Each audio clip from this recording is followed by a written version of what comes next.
Olá, mundo! Sejam bem-vindos a mais um episódio aqui do podcast. Esse é o episódio 76 aqui do Olá, Mundo. Eu sou o Guilherme Rambo e junto comigo aqui está Fernando Bon. Tudo beleza? Tudo certo. E por aí, como é que estão as coisas? Tudo certo por aqui também. Mas você estava me falando de uma treta com o UI Hosting View Controller. Compartilhe conosco essa treta. Então, imagina que eu tenho uma View SwiftUI no topo da stack, né? Daí tem um Hosting View Controller, né, para pegar ela, e uma UI View Controller normal por baixo. Que tem outras tretas acontecendo daí. Eu não consigo fazer um jeito onde essa SwiftUI View tenha... Imagina que é um retângulo que pega todo o width do device, né? Sei lá, tem uma altura X lá, um retângulo pega toda a largura. Sei lá, suponha aí que a metade do negócio tem uns botões. E a outra metade é só um background qualquer lá, uma shadow. O que eu quero é que esses botões funcionem, mas se o usuário fizer um tap nessa parte da shadow, o touch vá para o view controller. Ah, não! Nossa, me deu um flashback. Me deu vários flashbacks, porque isso é um inferno. Não dá. Cara, muito chato. Obrigado por bring this up, porque eu vou desabafar com você também. Cara, toda vez que eu tenho que mexer com isso, é um inferno. Esse negócio de meu Deus do céu. Hit testing. Nossa, cara. Não. Eu tô vendo agora, eu tô pensando, se eu ficar fazendo inspeção pelo underline UI shape hit testing view, talvez eu consiga, mas eu não vou fazer isso no negócio de production. Então, eu tô seriamente pensando em só converter a minha SwiftUI view para UIKit. Tá, olha só, eu vou te passar algumas dicas que eu peguei ao longo do tempo sofrendo com esse problema. Não que isso vá resolver o seu problema, mas talvez te dê alguma ideia.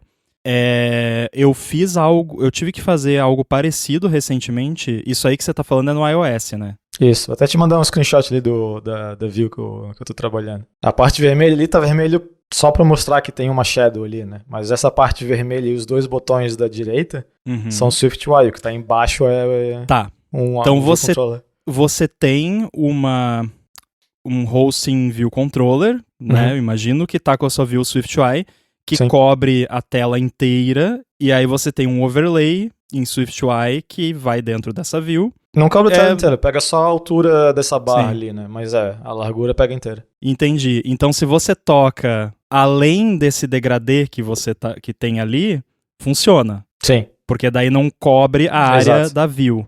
Isso. Cara, se eu botar do Hosting View Controller, se eu botar User Interaction Disabled, daí tudo funciona, menos os botões. Sim, esse é o problema.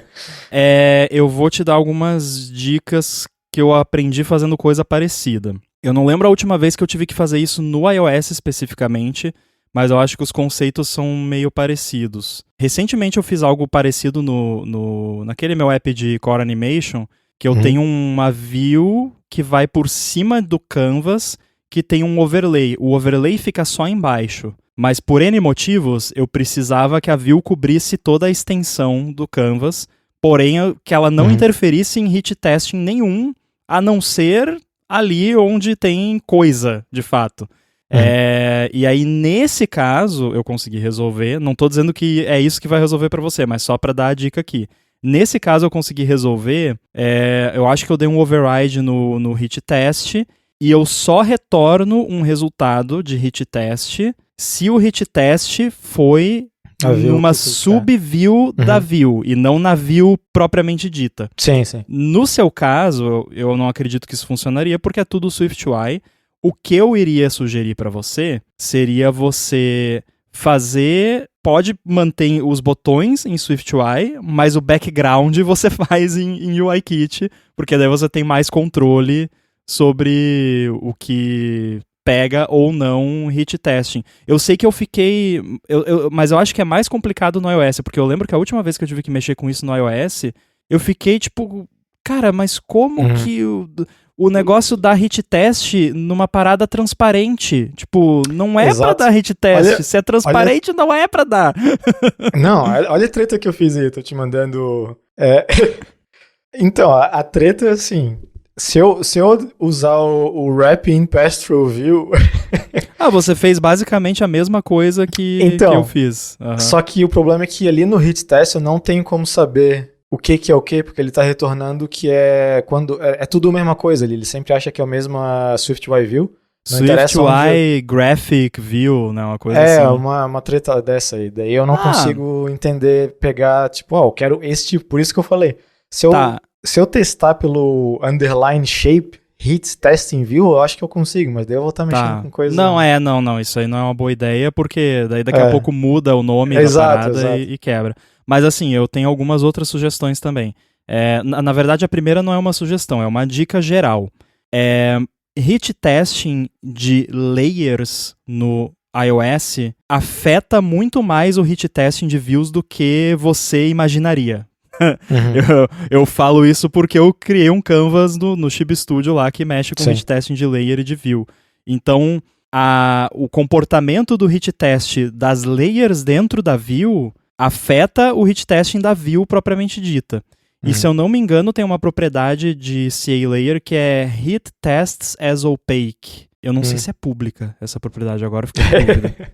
Mas você pode tentar, talvez, usar uma layer custom nessa view, como a root layer dela, e fazer um hit testing custom na layer.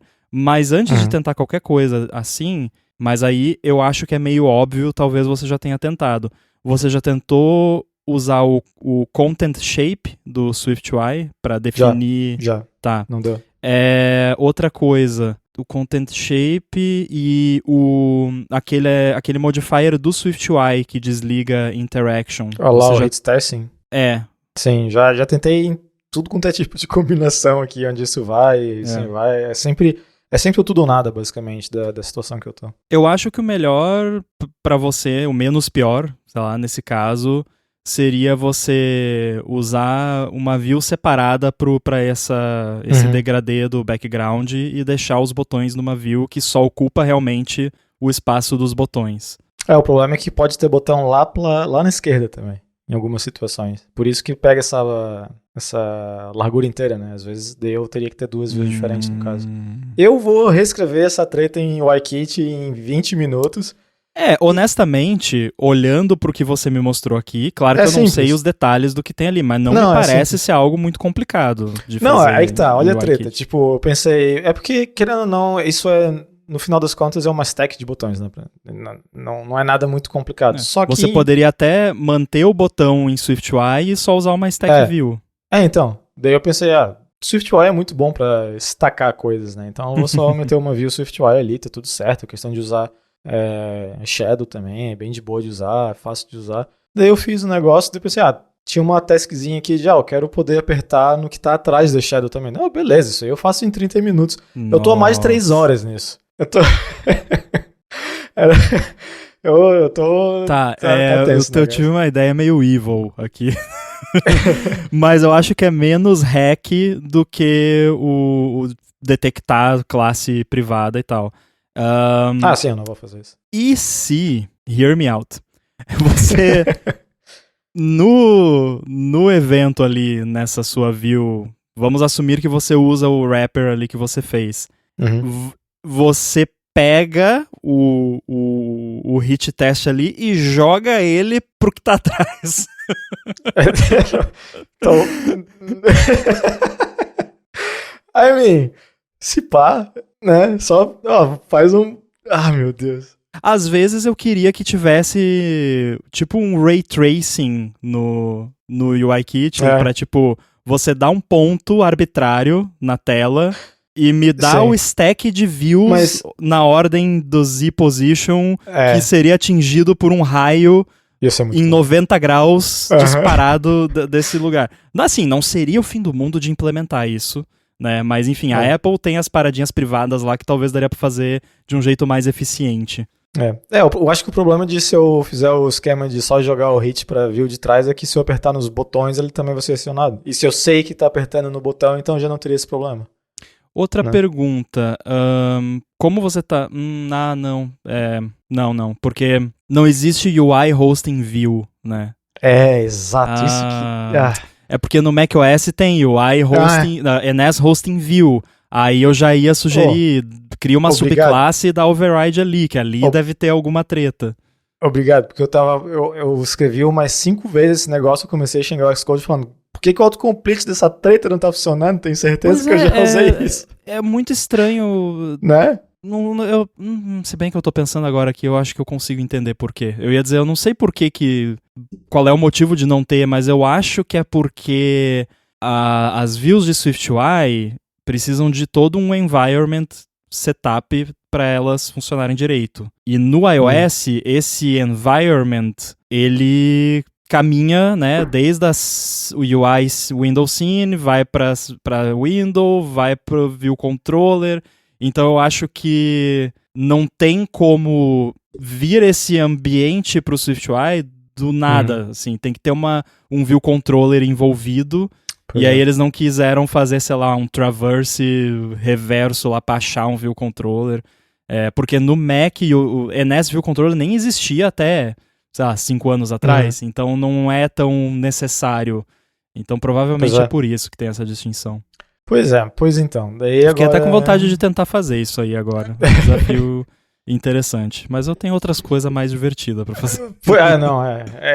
Eu tô estressado com essa treta aí, porque era pra eu ter feito um monte de coisa extra, né? Porque eu tô saindo aí de férias semana que vem. Eu pensei, não, vou fazer o wrap-up disso tudo aqui. Daí chegou nessa parte do Shadow ali, do degradê, que estragou meu dia todo.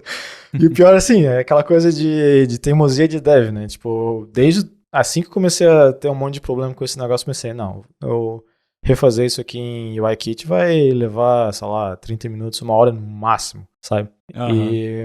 Ou seja, já teria o negócio pronto, mas eu fiquei pensando, não, tem que ter um jeito.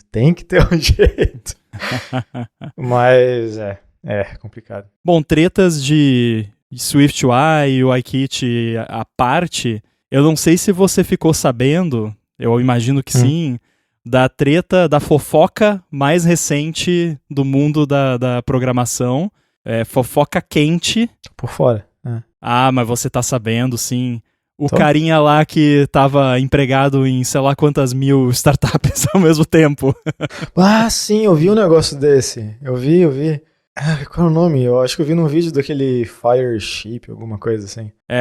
Soham Parekh. Eu não sei se fala assim, né? Mas Pois é. E eu quis trazer esse assunto aqui, primeiro porque é engraçado, né? E bizarro. Mas segundo, porque a gente já falou aqui sobre processo de contratação e tudo mais.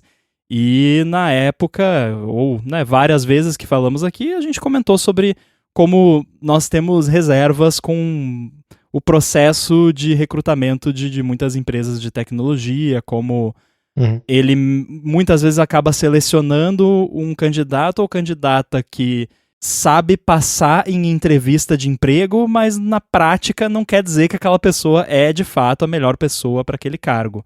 Né? Claro que às vezes é de fato, mas nem sempre.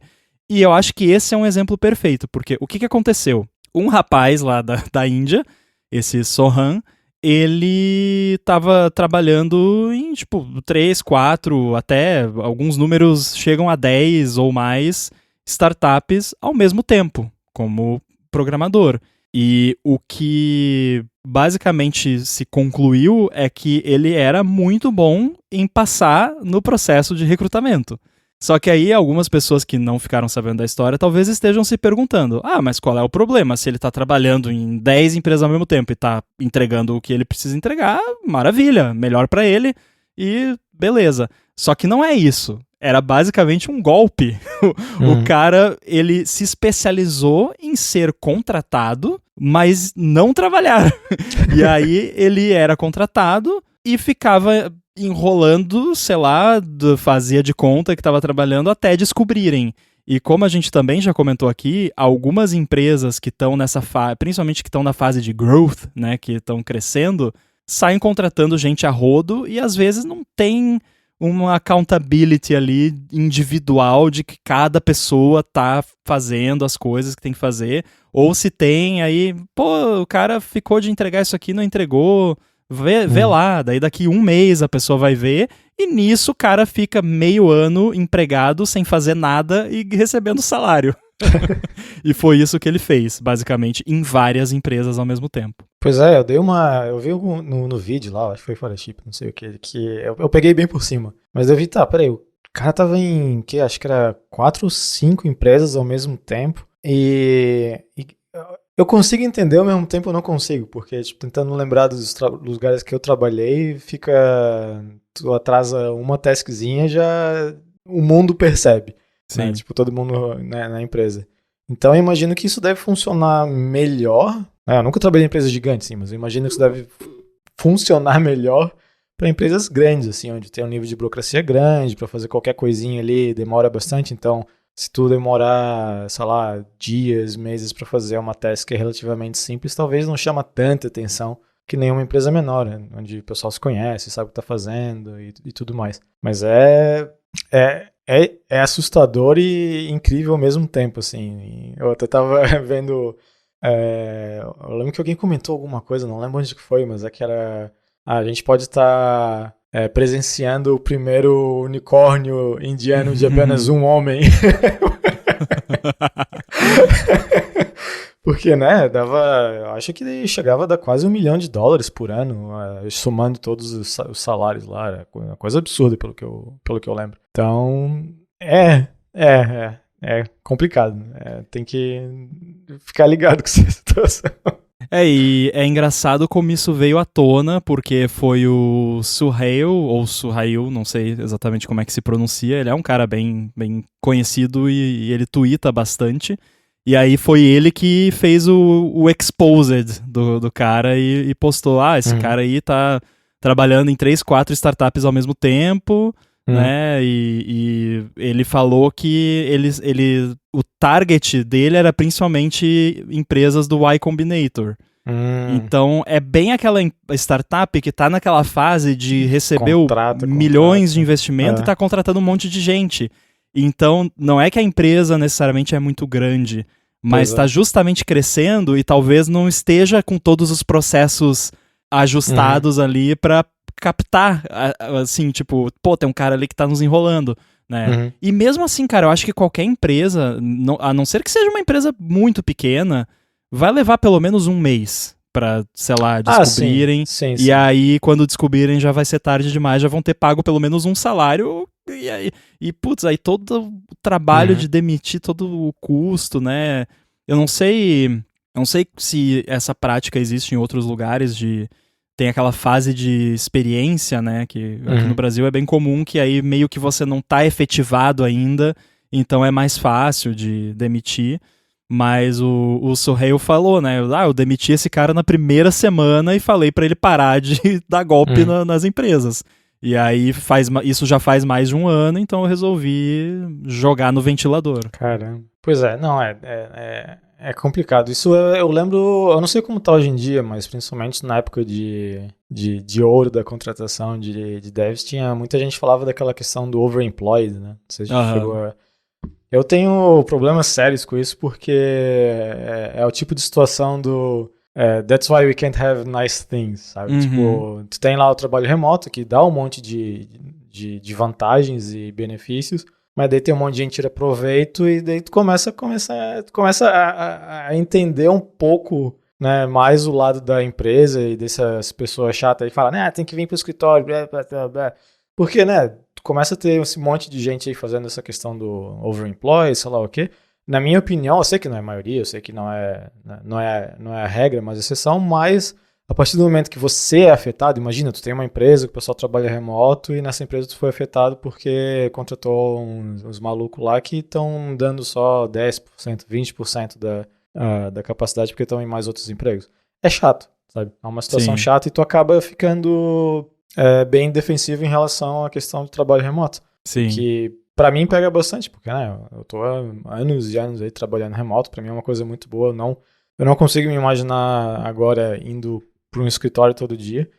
Só que quando esse tipo de coisa acontece, eu fico chateado porque, né, tu tem uma situação boa, E geralmente quando eu vejo essas questões de overemploy são pessoas com empregos legais, assim, com trabalhos que parecem ser interessantes, só que estão querendo tirar vantagem em vez de só, sei lá, toca real e trabalha pra empresa e faz o que tem que fazer, sabe? Tipo, Sim. Não precisa tentar tirar vantagem de tudo. Mas, isso aí tem N aspectos, né? Sim, Primeiro que, assim, nem todo mundo que tá... eu não sei se o termo overemployed tem uma definição específica, mas para começo de conversa, assim, se a pessoa tá trabalhando em 3, 4 empresas remotamente, mas tá entregando o que é esperado dela nas 3, 4 empresas, whatever, o problema é da pessoa que vai ficar com burnout depois, né? A pessoa não estando cometendo nenhum crime para fazer isso, não estando prejudicando ninguém, ok, é uma escolha dela, a não ser que tenha um contrato lá de exclusividade com a empresa e tudo mais, aí isso vai muito caso a caso. Mas assim, tem, obviamente, como você disse, a galera que se aproveita e, né, não entrega o que tem que entregar e até perceberem que a pessoa não tá performando como deveria e até rolar uma demissão, demora e a pessoa vai coletando o salário.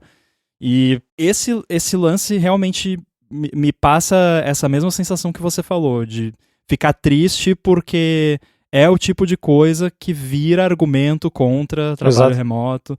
Porque aí, tá vendo, a pessoa pode fazer isso. E aí também vira argumento pra... Eu não sei se você já ouviu o termo bossware, né? Que é tipo chefe software, que é tipo software de basicamente ficar espionando o funcionário enquanto ele tá trabalhando em casa pra ter certeza que ele tá no computador trabalhando. Tem software desse que mede se a pessoa tá mexendo o mouse, se tá digitando.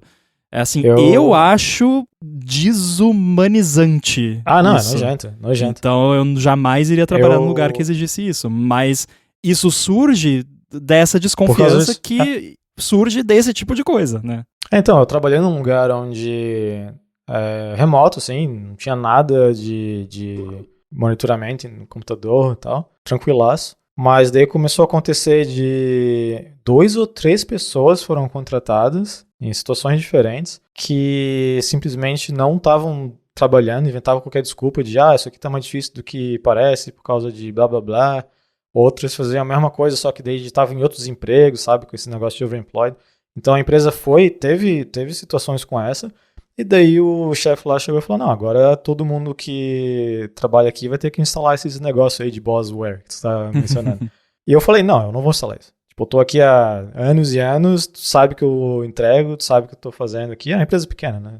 Eu tinha moral de falar assim. Eu não vou instalar isso, mas eu acho um absurdo. E eu falei, se começar a medir o meu movimento do mouse, a primeira coisa que eu vou fazer é instalar alguma coisa que mexe meu mouse sozinho, só de raiva. Isso essas coisas criam uns incentivos totalmente tortos. É bem como você falou, se é que nem... nossa, isso pra mim, você quer me ver irritado, é você tentar defender isso. É empresa que mede produtividade de programador com base em linhas de código escritas. Cara, isso é a pior métrica possível, porque você tá incentivando a escrever mais código, e mais código é pior, não é melhor. Quanto menos código, melhor. A gente já falou várias vezes aqui, se você escreve mais código, você escreve mais bugs. Então ou então a pessoa vai lá e coloca 20 linhas de comentário, né? Vai que a ferramenta lá não tá contabilizando o comentário separado de código. Então, assim, esse tipo de coisa é péssima. E eu acho que se a sua empresa chegou num ponto que o único jeito de você medir a produtividade dos programadores e programadoras é com esse tipo de coisa, você tem mais gente do que precisa. Manda uma galera embora. O Rambo defende, né, demissão em massa. Mas não é isso, assim, não devia ter chegado nesse ponto para começo de conversa. Sim. Tem, qual o nome? É Goodhart's Law, né? Toda vez que você tem uma métrica, que você cria uma métrica, aquela métrica vira inútil. Porque todo mundo vai trabalhar em cima daquela métrica para aquela métrica ser cumprida. Então ela deixa de ser orgânica, basicamente. Então... Principalmente métricas fáceis de manipular, tipo linhas de código. Se eu sei que a minha produtividade é medida em número de linhas de código escritas, eu vou escrever mais código. É fácil. Mas então... Então, eu acho esse negócio aí de tentar tirar proveito da situação é ruim para a indústria como um todo, porque é exatamente o que você falou, né? Vira argumento, e às vezes os argumentos não muito bons, só que com provas de que isso acontece, de que por que o trabalho remoto é pior, blá blá. Não, tipo, a pessoa pode ficar vagabundeando no escritório o tempo todo também, não é como se fosse impossível. É mais chato, é mais difícil, mas dá. Mas, tipo, é chato, eu vi acontecendo, sabe? Eu vi na empresa que eu trabalhava isso acontecendo. Então, não é tão raro assim como pode parecer. E as pessoas que estão pagando caro para desenvolvedores que vão não trabalhar ficam marcadas, sabe? Ficam tipo, então esse negócio de remoto aqui não tá legal. E a gente volta assim, porque aí eu penso, né, no exemplo que você deu, que quiseram instituir o Bossware depois, né? Uhum. E aí eu pensei, mas faz assim, para quem é novo, você institui por um período até a pessoa provar que é confiável, e aí, beleza. Até eu acharia relativamente aceitável. Porém, eu acho que começa bem antes na contratação em si. Como é que você contratou uma pessoa que não serve pro job, sabe? Eu acho que é aí que a gente tem que focar os esforços. E aí eu digo, o mercado como um todo tem que focar os esforços. E aí eu volto porque a gente sempre fala. Se a entrevista de emprego é um quiz que se a pessoa passar e se você for com a cara dela, o emprego tá garantido, você vai ter esse tipo de gente. Porque você vai ter gente, é que nem você falou, métricas, né? Se tem métricas que a pessoa sabe, a pessoa pode trabalhar aquelas métricas. Então, se a métrica para você ser contratado é você saber implementar o merge sort no quadro branco, a pessoa vai se tornar o maior especialista em merge sort no quadro branco. Sim. E não teve até aquele outro maluco lá que ele criou um software que era difícil de detectar, ou impossível na época, pelo menos, que resolvia whiteboarding sem o entrevistador saber que era um software. Acho que ele até foi expulso de uma faculdade, porque ele basicamente estava... Pelo que eu posso estar lembrando errado, mas acho que uma Universidade de Colômbia, não sei o nome. Mas ele estava frustrado com o processo de entrevista, que era só esses whiteboarding, sei lá o que e tal. Daí ele fez um programa usando um LLM qualquer lá que respondia... Eu não sei como ele funcionava, só sei que ele respondia por você os whiteboardings, e ele não era detectável pelos sistemas que são usados no mercado hoje em dia, pelo menos. E um monte de gente parece que usou, conseguiu passar. Daí deu treta que ele foi expulso, porque as empresas começaram a reclamar para a universidade que, tá vendo o que o teu aluno tá fazendo? Daí a universidade pediu para ele parar, ele não parou e começou a double down em cima do negócio. Enfim, mó treta. Na real, a empresa é que tinha que ficar com vergonha. Né? Exato. Em vez de perceber que o método tá ruim. Mas, enfim, conseguiram... Com certeza muita gente aí entrou em empregos decentes por causa disso. E bom para elas, porque eu acho que esse sistema de whiteboard é uma porcaria. E se elas conseguiram vencer esse sistema que eu acho tosco, entrar na empresa e fazer um bom trabalho dentro dessa empresa, eu acho que todo mundo saiu ganhando aí. Sim. Então, inclusive o cara que fez o software. Inclusive, vale mencionar aqui o site maravilhoso they.whiteboarded.me. They whiteboarded me. Que é me quadro brancaram, né? E é uma lista, as pessoas relatam empresas que usaram whiteboard na entrevista, e aí não tem só whiteboard, tem outros aspectos também que são cobertos por esse site. Pois então... É um processo complicado, assim, de fazer evaluate da pessoa, ainda mais como você tem empresas que dão uma liberdade grande, né? Por exemplo, o Pato é uma empresa que dá uma liberdade muito grande para quem trabalha nela, sabe? Tipo, inclusive, se eu quiser trabalhar nas minhas coisas, usando máquina da empresa, eu posso, não tem problema nenhum. A questão é sempre, desde que não atrapalhe o seu progresso na empresa, suas... Teoricamente, entre várias aspas, aí, uma hora mínima que é o esperado de trabalho, tá tudo certo. Porque é aquela coisa, vamos supor aí que o mínimo é 40 horas por semana, é o padrão, né? Só que ninguém é robô, ninguém chega e pensa, não, vou trabalhar 8 horas certinho em ponto e vou ter 8 horas de produtividade nesse dia, não interessa o que estiver acontecendo, essa vai ser minha produtividade. Isso não existe, sabe? Qualquer emprego que não seja em chão de fábrica ou, sei lá, atendimento ao público, não, a pessoa não vai trabalhar o número de horas que supostamente ela trabalharia, porque, beleza, se você trabalha numa fábrica lá, você vai ficar naquela estação X e você vai trabalhar aquelas horas e pronto, acabou, porque se você sair dali vai dar ruim e vão ver que você saiu, né? Ou então que nem na Amazon que você tem até que, tipo, bater ponto pra ir no banheiro. Nossa, credo. Então, tem isso. Mas, tipo, programador, qualquer trabalho de escritório... E não é porque as pessoas são preguiçosas, é porque são trabalhos intelectuais que você precisa fazer umas pausas, nem que seja pra pegar um patinho de borracha e debugar um negócio. Sim. Então, por isso que esse negócio de bater ponto e tal, eu acho um absurdo um negócio desse. Porque do jeito que eu trabalho, por exemplo, tem dias que... Vamos aí supor as 40 horas, né? Tem dia que se eu tiver 1 hora, 2 horas de produtividade, é muito porque eu não tô legal, sei lá, eu não tô me sentindo bem com alguma coisa, ou às vezes até questão de, sei lá, um pouco de dor de cabeça, ou só lightheaded, sabe? Tipo, não tá conseguindo produzir. Isso chama disfunção executiva. O Então, nome bonito pra preguiça, mas não é preguiça. Não, tu tem estados mentais diferentes, né? Mas ao mesmo tempo tem dias que... sei lá, eu começo a trabalhar às 9 da manhã e quando eu vejo são 10 da noite. E não é porque, meu Deus, alguém tá pedindo pra eu trabalhar. Não, é porque o negócio rendeu, tá rendendo, eu tô num pique legal, eu tô me sentindo bem fazendo o que eu tô fazendo. E eu sei que, de repente eu tenho que compensar aquele dia que eu não trabalhei muito bem. E as coisas acabam...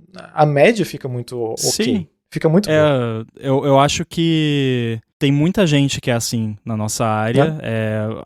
Algumas pessoas por questões de neurodivergência, por isso que eu brinquei da disfunção executiva. E aí você tem dias que não vai conseguir fazer praticamente nada, mas tudo bem, porque vai ter outro dia que você vai fazer muito mais. E aí é que nem você disse, se for pra bater ponto às 9 da manhã e às 5 da tarde e acabou, cara, pra mim, se eu tô produtivo e tô ali trabalhando um negócio, você chega e fala, não, agora você tem que parar. É tipo você querer tirar doce de uma criança. Eu vou querer chorar. Muito ruim. Que tipo, poxa, eu tô quase terminando o negócio aqui, tá ficando legal. Daí se eu parar agora e for continuar amanhã, eu já vou ter perdido o contexto de tudo, vou ter que relembrar tudo, né? Que é outro aspecto da programação. Por isso que você não interrompe um programador, né? Que você tem toda uma árvore de coisas na sua cabeça. E aí, se você para, você tem que reconstruir aquela árvore depois. Sim, né? E tem esses momentos de hiperfoco aí que o negócio tá andando, que eu acho extremamente divertido, sabe? E de novo, não é aquela coisa de, tá fazendo, trabalhando, sendo explorado, que eu sei que muita gente pensa assim, mas eu já cheguei em vários momentos de, sei lá, esquecer de almoçar, alguma coisa assim, porque eu tava interessado no que tava acontecendo, eu tava tirando proveito daquilo, sabe? Era algo prazeroso pra mim. Tava sendo produtivo, eu gosto de ser produtivo, é uma coisa que me faz sentir bem. E eu tava no mindset certo naquele momento. Então, sabe, tu vai produzindo, as coisas vão funcionando, mas daí às vezes tem dia que não tá legal, tem dia que, sei lá, tem coisas no mundo acontecendo que tira a tua atenção, sabe, problemas de vida em geral. Então, esse negócio de ponto pra mim é um absurdo. Quando eu tava aí no Brasil, tinha empresa aí, né? E eu lembro que deu uma... a minha inocência, né? Quando eu abri a empresa a primeira vez aí, achando que abrir empresa, vamos abrir empresa e todo mundo é adulto e faz o que quiser e tá tudo certo. Não. Uma das coisas que aconteceram foi, a partir do momento que você tem um número X de funcionário, tu é obrigado a ter um sistema de ponto.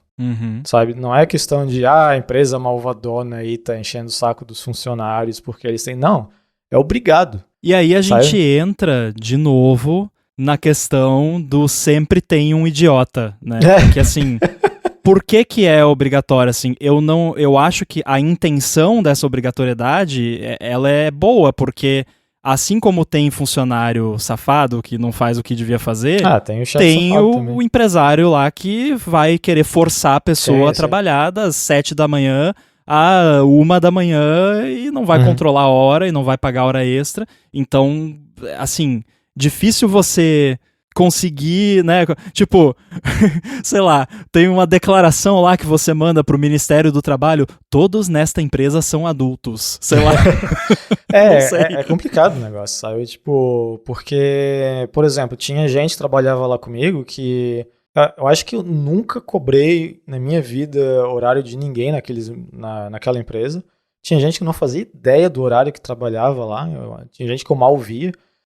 Eu lembro uma vez de ter que ir pro escritório, era coisa de 2 da manhã, porque eu tinha esquecido alguma coisa lá. Eu morava do ladinho ali do escritório. Daí eu fui lá e tinha um cara lá trabalhando. O que você tá fazendo aí, cara? Vai pra casa. Ele, não, eu só cheguei aqui às 8 da noite mesmo. Então tá.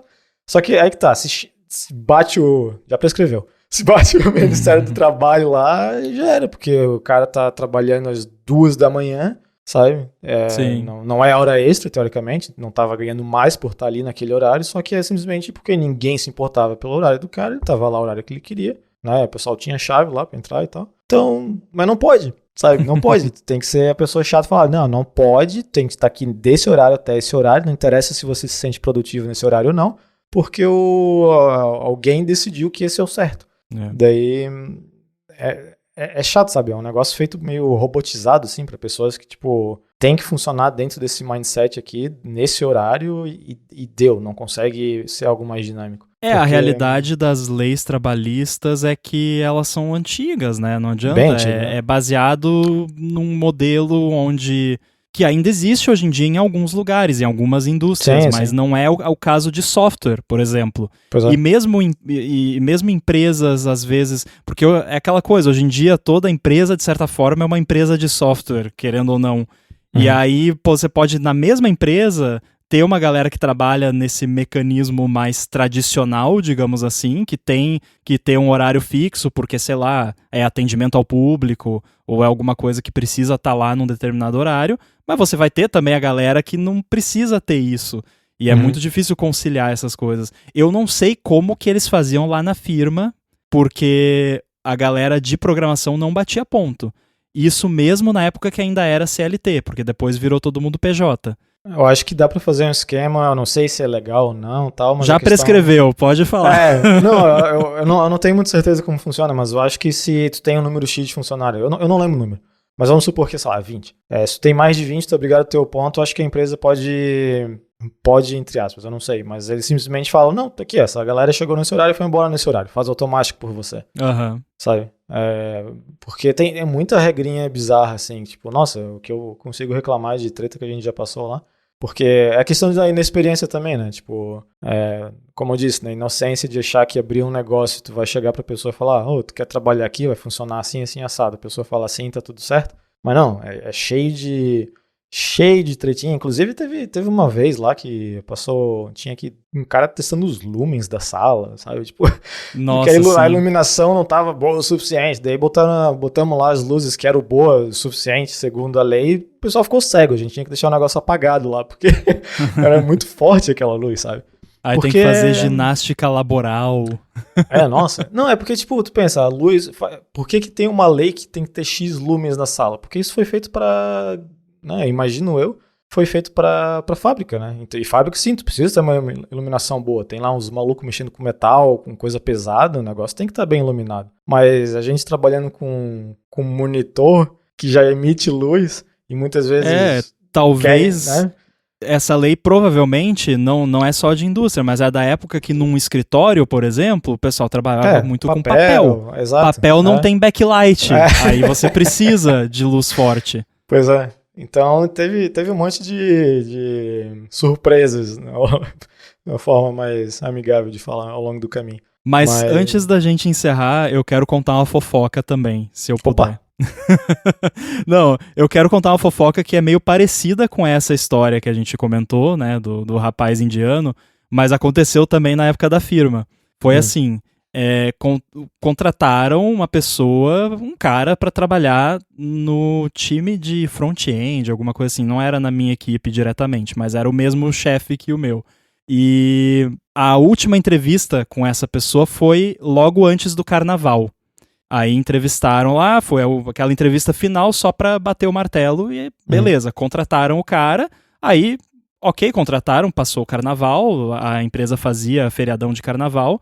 Aí, no primeiro dia que o cara era pra começar a trabalhar, ele entrou em contato com o chefe e falou: olha, eu tava no carnaval lá, fui soltar um rojão e explodiu na minha mão. Caramba! Eu não vou conseguir começar essa semana, porque eu tô me recuperando, não foi nada tão grave, mas eu tô com a mão toda enfaixada e tal. Aí, pô, que coisa, né? Que chato, beleza. Aí passou uma semana, o meu chefe meio que já tinha até esquecido do cara. Daí alguém perguntou, pô, e o cara lá, como é que tá?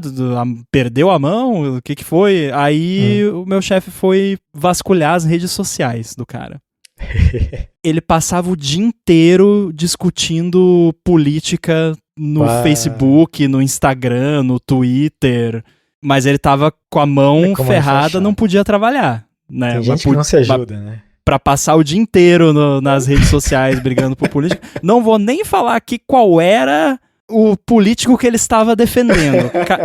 Ó, imagina um político aí, você que está ouvindo, imagina um político que você não gosta, era esse que ele estava defendendo. Aí serve pra todo mundo. Mas era um aí. Mas eu não gosto de nenhum, então pra mim tanto faz. Exato, tá defendendo todos. Mas, então. Enfim, ele tava lá e aí que descobriram que a história toda do rojão era mentira. E aí demitiram ele. É treta. Então, tem gente que não se ajuda, né? Daí tu pensa, tipo... eu não acho que uma pessoa ia fazer um negócio desse hoje em dia com o mercado do jeito que tá. Porque isso foi o quê? Há 15 anos atrás, provavelmente? 10 anos. Não, uns 5 anos, não faz 5 anos? Assim. Então, antes de 5 anos foi... Pré-pandemia. Pré-pandemia? Então, o mercado ainda tava bom, né? Tava começando a dar aquele sinalzinho de descer, daí a pandemia chegou e explodiu tudo de novo, mas ainda tava bom. Então, acho que ainda tinha muito aquela coisa de, passei ali, se não der, eu passo naquele outro, se não der, eu passo nesse outro. Acho Nesse caso foi relativamente rápido até, porque foi, tipo, um pouquinho mais de uma semana. Eu acho que o cara nem chegou a receber nada, porque, sei lá, não sei nem se já tinham assinado a carteira. Ainda foi burro, né? Se é pra dar o golpe, pois é. Pelo menos dá direito, né? Mas enfim, aí... Ai, que louco. Beleza, demitiram lá, e como os times da empresa não eram grandes, não era... Não iria colar. Mesmo que ele tivesse, digamos, começado ali, digamos que ele tivesse ficado um mês trabalhando ok, e aí, porque no primeiro mês do mesmo, um programador não é esperado que você vai ser super produtivo sim. No primeiro mês. Aí, pra depois dar o golpe, não, tentou dar já de cara, assim, aí pois é, né? Não colou. De fato, o pessoal não se ajuda também, né?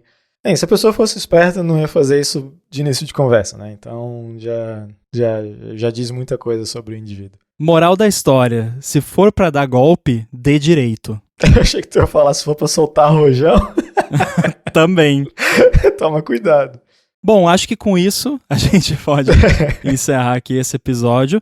O Boom, como vocês ouviram, vai tirar umas férias agora, então quer dizer que teremos episódios com convidados. Já estou organizando aí um line-up bem bacana de convidados para os próximos episódios.